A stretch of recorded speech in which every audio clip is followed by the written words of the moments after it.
জাতীয় গান বন্দে মাতরমের অপমান করলে পেতে হবে শাস্তি, এবার এমন আইন আনতে চলেছে কেন্দ্র। সোমবার সংসদের বাদল অধিবেশনের প্রথম দিনেই রাজ্যসভায় এই সংক্রান্ত বিল পেশ করবেন কেন্দ্রীয় স্বরাষ্ট্রমন্ত্রী অমিত শাহ। এই আইন তো দেশে অনেক আগে হওয়া উচিত ছিল। বিশ্বের কোনো দেশের তাদের জাতীয় গান, জাতীয় সঙ্গীতকে কেউ অপমান করার সাহস পায় না। এখানে অবশ্যই এটা কম্পালসারি করা উচিত, কারণ জাতীয় পতাকা থেকে জাতীয় সঙ্গীত, জাতীয় প্রতীককে নিয়ে এখানে অনেক হাসি মজাক করা হয়। সে অধিকার কারো নাই, রাষ্ট্র সর্বোপরি।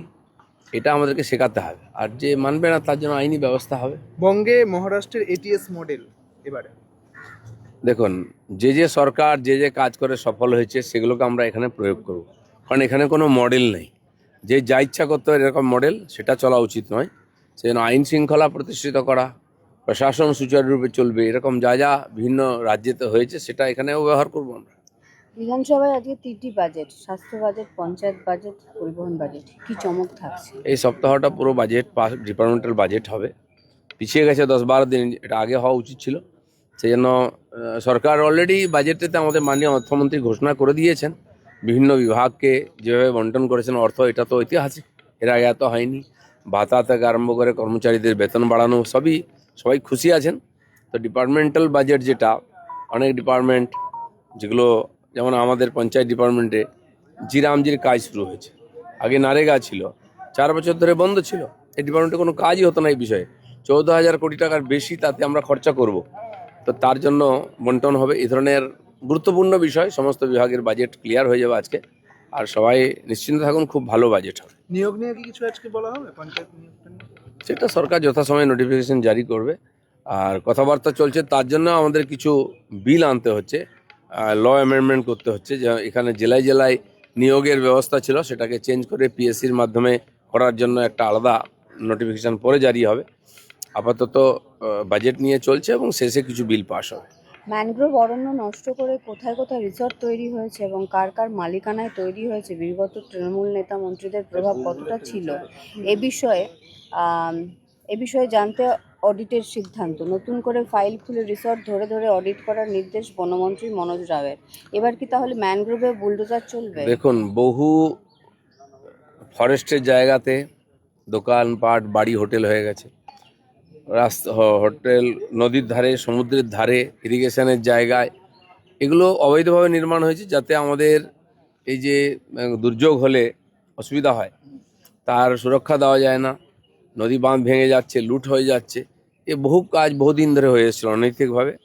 সমস্ত কিছু দেখা হচ্ছে, খুঁটিনাটি অবৈধ কিছু হলে সরকার তার প্রতিকার করবে। রাজ্যের ট্যাক্সি চালকদের জন্য এবার নতুন পদক্ষেপ করলো বিজেপি সরকার। গাঁটছড়া বাঁধল ভারত ট্যাক্সির সঙ্গে। চালকদের আয় বৃদ্ধির পাশাপাশি যাত্রীরাও কি এবার কি সুবিধা পাবে? নিঃসন্দেহে এখন এখানে কোনো কিছু রুল ছিল না, যে যা ইচ্ছা করতো। একটা রুলের মধ্যে সব নিয়ে আসার চেষ্টা হবে, যাতে সাধারণ মানুষের সুবিধা হয় যাত্রী হিসাবে, এবং যারা সেবা দিচ্ছেন তারাও যারা উপকৃত হন। এমনকি ধরুন টোটো মানুষের সুবিধার জন্য এখানে এন্ট্রি দেওয়া হয়েছিল, এখন এটাই সবচেয়ে বড় যানজটের কারণ হয়ে গেছে। এ নিয়েও সিস্টেমেটিক করার কথা চলছে। আমি তো মেদিনীপুর জেলাতে বলেছি এসপিডিএমকে, তারাও এটাকে একটা রেজিস্ট্রেশন করে সিস্টেমেটিক করার কথা ভাবছেন। 18 বছর 8 দিন 10 মাস পর 10 মাস 8 দিন পর আসছেন তাসলিমা নাসরিন, এবং তাকে চাপ দেওয়া হলো বামেদের পক্ষ থেকে নানান কটূক্তি, এবং তিনি বাধ্য হলেন বলতে যে বিজেপি আমাকে আনছে না, একটা সেকুলার সংগঠন আমাকে আনছে। না, যেখানে গণতান্ত্রিক পরিবেশই ছিল না, তাকে যেভাবে অপমানিত করে তাড়িয়ে দেওয়া হয়েছিল, সেই দিনটা আমি জানি। হঠাৎ দুপুরবেলা স্কুল থেকে বাচ্চারা ফিরছে, বাবা মা রাস্তায় বেরিয়েছেন, বাচ্চাদের নিয়ে বাড়ি ফিরছেন, হঠাৎ আগুন জ্বলতে আরম্ভ করলো, রাস্তায় বোম পড়তে আরম্ভ করলো, চারিদিকে আগুন দাউ দাউ করে, গাড়ি ঘোড়া বন্ধ হয়ে গেল, হাহাকার। কি ভয়ে ভয়ে মানুষ গেছে, রাত অবধি বাড়ি পৌঁছতে পারেনি। কারা করেছিল? সিপিএম কিচ্ছু করেনি, সেনা নামিয়েছিল, পুলিশকে তুলে নিয়েছিল, বুদ্ধবাবুর আমলে হয়েছিল, আমরা দেখেছি, এগুলো ভুলিনি।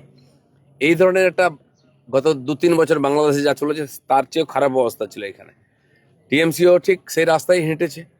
তসলিমা নাসরিন কেন? কেউ আসতে পারেন, নাগরিক তার অধিকার আছে। দেশ যদি মনে করে তাকে জায়গা দেবে, দেশের আইন, সে আসতে পারে। তাকে যেভাবে অপমানিত করে তাড়ানো হয়েছিল সেটা আমাদের কাছে লজ্জার। তিনি কি বাঙালি নন? যারা বাঙালি বাঙালি বলে, তিনিও আসবেন যদি আইনের পক্ষে কোনো অসুবিধা না হয়। কি আটকাতে পারে?